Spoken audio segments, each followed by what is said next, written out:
occupation now. End the occupation. Palestine! Palestine! Palestine! Palestine! Palestine! Palestine! End the occupation now. End the occupation now! End the occupation now. End the occupation now.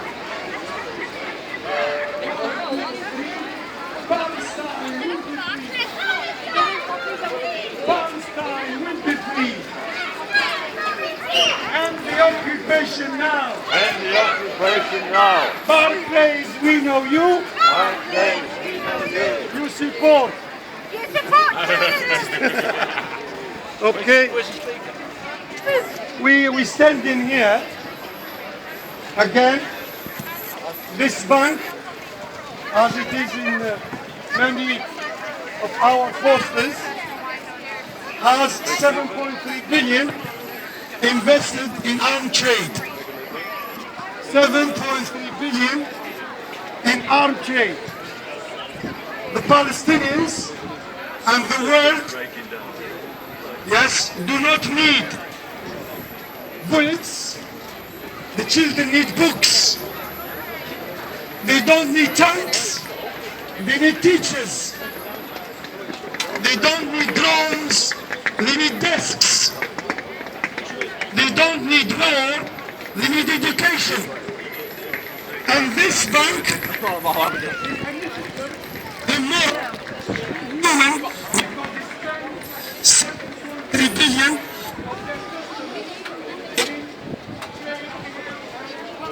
go to the actual in Israeli weapons manufacturers. They make Israeli weapons that have destroyed Gaza over the summer. Over 90 entire families were wiped out by the bombs that Barclays are investing in. I'll repeat that in case you don't understand. Over 90 families were wiped out in Gaza by the kind of weapons that Barclays is investing in. I lost 2 of my students in Gaza. I was teaching in the university. 2 of my students were murdered during the July massacres of the Gaza Strip. One of those students, she used to come into my class early in the morning to talk more about her life, about her marriage. She had 2 little children, her husband and her mother-in-law all were killed by one bomb, the kind of bombs that Barclays is investing in. These are the crimes against humanity.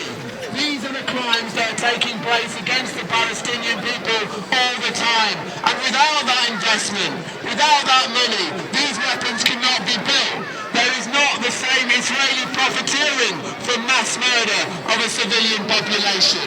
Without that investment, this is where you join the dots and see how many companies are complicit, connected directly with the blood that's running through the Gaza streets. When over 500 children were killed in 50 days from the very weapons being invested in by Barclays Bank. We have to understand that this cannot be tolerated on our streets. I got a letter from Gaza. I got a letter here from Gaza to the people outside. Many people have fought and taken to the streets to highlight what Barclays is doing supporting the Israeli arms trade. Many people have occupied rooftops of weapons factories and taken action in supermarkets to say no more compliance with Israel, no more complicity with mass murder. And for doing that, some of them have faced arrest. Not the least being faced by the Palestinians right now, who are living, 100,000 of them made homeless, nowhere to go. They were sent to schools, Israel bombed the schools. They were sent to hospitals, Israel bombed 4 hospitals. Israel bombed 8 ambulances during the attacks on Gaza. 8 ambulances bombed. They tell them to go to shelters and then they bomb the shelters. And those bombs are being invested in by Barclays Bank. And if we could see those families, if we could see the parts of those kids, the 500 kids, we certainly would be in there in Barclays, and Barclays employees would walk out in shame if they saw the direct impact that those bombs are taking on the Palestinian people and any people around the world on the receiving end of these killing machines.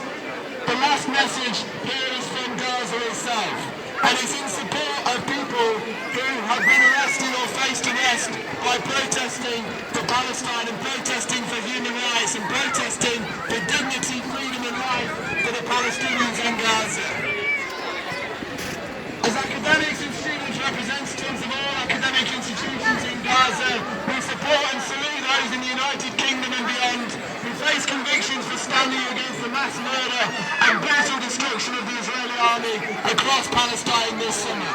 We are proud of those who refuse to accept the status quo that has been Britain's political, commercial and military support for the Israeli regime's war crimes and crimes against humanity witnessed by the entire world. We salute the people of conscience who face the consequences of putting their bodies on the rooftops of weapons factories and at the doors of complicit companies like the Israeli weapons manufacturer Elbit and their sponsor Barclays Bank in Shenstone, London, Glasgow and Manchester. We salute everybody here, we tell everybody to continue the fight until Palestinians have the same rights as anybody else, until Palestinians are not facing the same bombs that Barclays Bank is investing in. Yes, this bank is investing in the arms trade. Yes, this bank is investing in the very weapons that have murdered entire families. 90 entire families wiped out in 50 days of bombings. The kind of bombs that Barclays is investing in. These are weapons of mass destruction. What happened in Gaza is a crime against humanity. And it's a shame. It's a shame on the bankers for investing in the blood of the Palestinian children and the rivers of blood that run through Gaza right now. These are crimes against humanity. 500 children murdered in 50 days. 500 children. Their lives are no more and their mothers and families are ruined for the rest of their lives. And for what? For profits? For the kind of money they're making on these investments?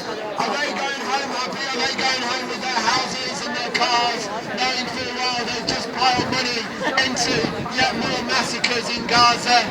If only we could connect the dots, and that's exactly what we're doing here, and that's exactly what we'll continue to do. Thank you. End the occupation now! End the occupation now! End the occupation now! End the occupation now! End the occupation now! End the occupation